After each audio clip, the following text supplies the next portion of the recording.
সালাম দিমো খারাম, তুই এই বাড়ি থেকে চুরি করছস, পালাইছস, আবার এই বাড়িতে পালিছস। আই আরে মার মার। বাবা ওদের থামতে বলো। আয় থাম। এই সাহেব, ওই চুরি করে বাড়ি থেকে পালাইছে, ওই আবার এই বাড়িতে পালিছে, ওরে মারাই ফেলাম ওরে।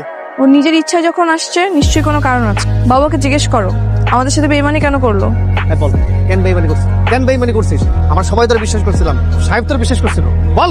আমার সব সম্পত্তি রূপার, যা রূপার সবই তো তোর। তারপরে তুমি সামান্য গহনা চুরি করতে গেলে কেন? আমার মতো খোড়া মেয়ের সঙ্গে সংসার করতে চাও না, তাই নিজের স্বার্থ লুটে নিয়ে পালিয়ে গেছো, তাই না? আমি ইচ্ছা করে চুরি করিনি, আমি বাধ্য হয়ে চুরি করেছি। কেন করছো? আমার মা বেশ কয়েক মাস যাবত অসুস্থ। আমি সবাইকে মিথ্যে বলেছিলাম যে আমার কেউ নেই, আমার মা আর ছোট একটা ভাই আছে।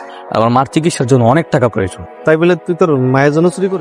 আমি যখন রুমাকে বিয়ে করি, বাসরাতে যখন একসাথে এতগুলো টাকা আর গহনা দেখি, আর নিজেকে সামলাতে পারিনি। তুমি আমাকে বলতে পারতা তোমার টাকা লাগবে, তোমার মায়ের কথা শুনে কি আমি তোমাকে টাকা দিতাম না? সাহেব আমি জানি আমি অনেক বড় অন্যায় করে ফেলছি। আপনার অনেক বড় মানুষ, অনেক বড় মাপের মানুষ। আমার মধ্যে এরকম রাস্তা একটা ছেলেকে নিজের বাসায় এনে আশ্রয় দিয়েছেন, কোনো কিছু না জেনে না শুনে। আমি আপনাদের মুখ রাখতে পারিনি। বিশ্বাস করেন সাহেব, আমার মনে এখন আর কোনো আফসোস নাই। আমি দুনিয়ার সবথেকে সুখী মানুষ, কারণ আমি আমার মা চিকিৎসা করতে পেরেছি। আমার মা এখন সুস্থ। আপনি আবার যেই শাস্তি দিবেন আমি তাই মাথা পেতে দিব, আমার কোনো আফসোস। সাহেব তাহলে কি ওরে পুলিশে ধরাই দেবো? রূপা তুই বল কি করবো? বাবা আমি ওকে মাফ করে দিতে চাই। ওর যেহেতু নিজে থেকে অনুশোচনা হয়েছে, তুমি ওকে মাফ করে দাও। তুই ঠিকই বলেছিস, আমি তোর মুখে এই কথাই শুনতে চাইছি। শোনো, কখনো মিথ্যা বলবা না। সত্য যত তিতাই হোক সেটাই বলবা। মিথ্যা বলে সান্ত্বনা দেওয়ার চেয়ে সত্য বলে কষ্ট দেওয়া অনেক ভালো। যাও, তোমাকে ক্ষমা করে দিলাম। আমাকে ক্ষমা করে দিও।